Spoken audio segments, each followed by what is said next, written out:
Good morning, everybody. Welcome back to the fourth episode of our Mapping Whitetail series that we're doing in partnership with onX. On today's episode, we're going to talk about mapping bedding areas and identifying potential stand locations from the map. If you watched episode 3, we went out to these public areas and we were scouting access, trying to predict where the hunting pressure is going to occur this fall. We marked a bunch of points on the map.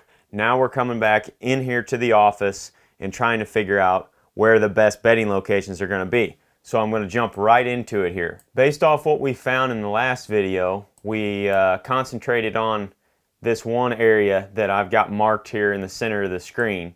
We drove all the way around this place scouting the access routes, and by doing that we eliminated most of this area for likely hunting locations. Now, as you can see right here in the center of the map, I've basically excluded most of this area. It's about 500 acres in total, this middle chunk here, and I've excluded 450 acres of it. So now that I've done that, we're going to go down here and we're going to concentrate on this one little sliver that is kind of landlocked by the private land. And we touched on this a bit in the last video, but I'm going to get into more detail right now.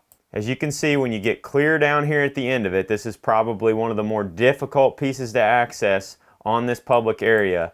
You can start to see the habitat change a little bit. I'm going to kick it over to the satellite layer here. You can see when looking real close, even over here on the private land, that there is some mixed type of timber. It looks like maybe some cedars, some grass and stuff that is mixed in with the hardwood timber. And if you kick on the hybrid layer, you can tell that it's on the side of a ridge funneling down towards that bottom. There's a little field in the bottom there. I'm not sure if that's planted or if it's just grass and CRP, but there's lots of diverse cover right here in this area. And like we mentioned, it's a very hard spot to access on this piece. Now, does will bed anywhere in here. They may bed up on top of the ridge. Family groups of does, I'm kind of excluding them for the purpose of this exercise. Bucks will bed in very specific locations because they survive by using their senses to their advantage. They got to be in a place where they can smell what's behind them, where they can see what's out in front of them, or they can hear danger coming. With that said, in hillier terrain like this, they tend to bed off of these points and on the sides of these ridges. And they'll put themselves in a spot where they've got cover to back, thick cover behind them, and it's open out in front. That's why I've put this pin right here, is because it's located right at the edge of that little band of thick cover. And that deer is going to be watching to the south towards that open field with the wind blowing over top of the ridge. And likely there's going to be does bedded, young bucks bedded up closer towards the top of the ridge. But the best buck bedding locations are probably going to be located around this elevation line. Now, this is not an exact science. It could be close to this spot. Many times we don't get it exactly right from a mapping standpoint. We'll have to go in there, boots on the ground, and confirm. But judging by our access and our hunting pressure scouting that we did last time, this looks like the area that's getting the least amount of attention. So we're going to mark it on the map. I'll just show it to you real quick from a bigger picture here. You can see this 500 acre chunk that we've got in the middle here, and there's one spot that we're going to pay attention to, and it's that back ridge. Now we're going to stick with the same piece here, and I'm going to show you a different bedding example for a buck. If you go over here to the east side, and this is a spot that we drove around but we didn't walk into at all, there is some pretty steep terrain, as you can tell from the topo lines. I'll kick my topo layer on so that you can see it a little bit better. You can tell we've got some hills right in here, and the road system is located down here in the bottom along the north end. That's where the access is going to come from. So people are going to have to walk up those hills. And to get to the back corner of this, I'll actually measure it out. It looks like it's going to be about 9/10 of a mile to get from the road all the way up to what I would call the peak of this ridge, where all these little secondary points and stuff come together. And that walk is going to be uphill the entire way. It's going to deter a lot of people from going in there. But what we're doing in this type of situation, in hillier timber, we're looking more at the topo lines on the map. If you zoom in right here next to my line, that's about 9/10 of a mile to get to that point. And there is an obvious ditch that goes off of the back corner right here. You can see it. Kick it over to the topo layer so you can see it a little bit better. We've got a couple ponds right here at the head of that ditch where it's dropping into the bottom, and this is right on the edge of the public and private fence. at the back of that property. Going to be very hard to access, and I'll go ahead and drop a waypoint right here so don't forget it. One reason I picked this spot is because it sets up well for prevailing wind bedding. Most of the time in our area we're getting westerly type winds, northwest winds for a cold front, for example. And in hilly terrain like this, bucks will bed around these elevation lines that I'm following with my cursor right here, and they'll choose this spot with wind blowing over the top. As you can see, my red line here, my access line, there's actually a trail that goes up across the tops of those ridges. That's where any people are going to be coming from to get back in here to this back corner. And if that buck is bedded where my pin is, with a northwest wind or a westerly wind coming off the top of those ridges, he's going to be able to smell any danger coming from the access point. They put themselves in situations like this in hillier terrain so they can watch down below them, they can smell what's behind them, and it also offers a perfect escape route. They can bound off into that bottom, be over on private land, probably into some security cover in just a matter of seconds if they have danger coming in from behind them. If you look back at the satellite view right here, you can see that there's kind of some broken timber right here around the top of this ridge, and I would anticipate that to thicken up a little bit where the sunlight is getting to the ground right there. And our pin is just right on the back side of that sort of broken habitat.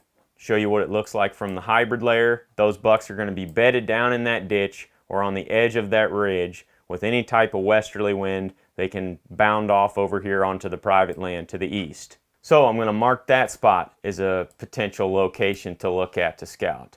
Now we're going to jump over here to the lake, and I'm a little bit more excited about this place just because access is more challenging.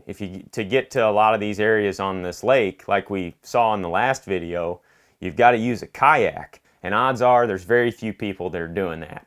Originally, when we were scouting from the map, you can see the initial spots that we excluded. We thought this bridge right here was actually a bridge. When we got there, we realized it was basically just a rock levee that runs through and bisects this lake. There's no real place for a boat ramp. I mean, there's a symbol right there that says boat ramp, but there's not really a boat launch there, at least from what we saw. So that's a great sign for us. That means you can't get, you know, a fairly decent sized boat with a prop in this northern half of the lake. You'd have to go down here to the end of the road where we were parked and put in a kayak to get to a lot of this really good marshy bedding cover on the north end here. Now, judging by what we saw from the road, this looks like some fairly heavy marsh cover right here at the north end of this lake. You can kind of see here on the map that looks like a bunch of willows, a swamp, if you will, that pours down into the lake. Basically just tons of different thick habitat coming together in one of the most hard to access areas of this piece of public land. I don't know exactly where they're going to be bedding here, but when we scout it, we'll come in and we'll follow this bottom transition. Right here where this hill sort of peters out into the marsh, we will follow that transition, scouting for trails that go out into this marshy vegetation. Then we'll take those trails in there and we'll start looking for bedding. I'm just going to drop a pin there that's telling us we need to go and scout that. If you look over here to the east, there's a small draw of what looks like hardwood timber running out of the marsh and up here onto the hill on a private land. And this private land over here looks like it's fairly thick. Maybe some CRP cover, lots of little cedars, fence rows, all kinds of thick stuff that bucks love. And it butts right up against this little finger of trees that leads out of that marsh. And I would anticipate there being some pretty good travel routes right there for bucks to get from the marsh bedding area to the private land over here onto the CRP cover. And it's possibly a spot that's getting overlooked because it's just a little patch of trees right there. But if you really look at the details here, you've got what looks like a hay field that butts up to it on the south side. You have some topography, some terrain. So there's going to be a ditch with water flowing into the marsh right there. You got hay fields on the north side. You got some thicker cover on the north side of that ditch. Somewhere the deer travel is going to be funneled in that area. I don't know if it's going to be a good spot to hunt necessarily, but it probably would be a good one to at least put a trail camera and definitely scout. So we're going to mark that as well. On a quick side note, we tend to find the best mature buck bedding in close proximity to water. A while ago you saw when we were looking at the hills to the west over here on this other piece that I picked a spot off the side of that hill right next to a pond. We tend to do that often. And right here you've got these little tributary creeks that lead into this lake. And they form all these little curves, these oxbows and stuff. Bucks will bed right on the tips of those oxbows. I'll just drop a point to show you my example here. Right there's one, right there's one. Any type of flat, marshy, river bottom type terrain, they're gonna bed in spots like that where they have wind coming in from the land side and they can escape down through the water. They'll either just bound off down in there and jump across the water, or in some cases they'll even swim across it to get to the other side. But when you think about it, it's a perfect spot for him to bed because nothing can get to him right there. A coyote or a bobcat isn't likely gonna swim that river, and he can lay there with a wind coming in from the land side, so if a predator comes in from that direction, he's going to smell them long before they even get to him. That goes back to my original point on how bucks bed in different types of terrain. They're always going to put themselves in a spot where they have a scent, sight, or sound advantage. Like I mentioned with the last piece, when you zoom out and you get to looking at this big picture, you're skipping over a lot of land. You're eliminating 80% of this area and just going to a very specific spot to look for bedding and stand locations. And when we find these stand locations, you'll see it in the next video, we're going to find the bedding, and then we're going to take the exit trails out of the bedding and start trying to pick trees that are very close, if not in the bedding area. Now I'm going to skip down here to the south, and this is the spot that we're most excited about, I would say. Just from our access scouting on the last trip, we found that very few people were going down this minimum maintenance road up here. There's actually a couple deer in the middle of the road when we drove down there. Dang heck isn't. There's a whitetail animal. Deer right there.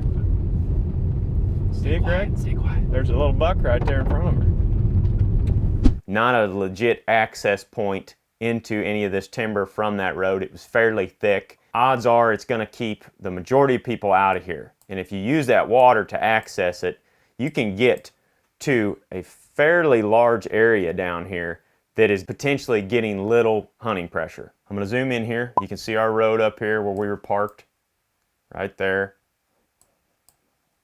And as we zoom in and we start to look at this back ridge, right on the edge of my exclusion square, I guess you could call it, you see that there's a bunch of thick cover. I don't know what it is. Probably a lot of locusts mixed in with cedars and tall grass, stuff that bucks absolutely love. And if you look at the topo lines, that's why we love using this hybrid feature so much, is because it kind of shows you everything all in one view. If you look at the topo lines here, there's a small ditch that runs down here. There's another one that runs down here right along that east fence, and there's a pond right at the base of it.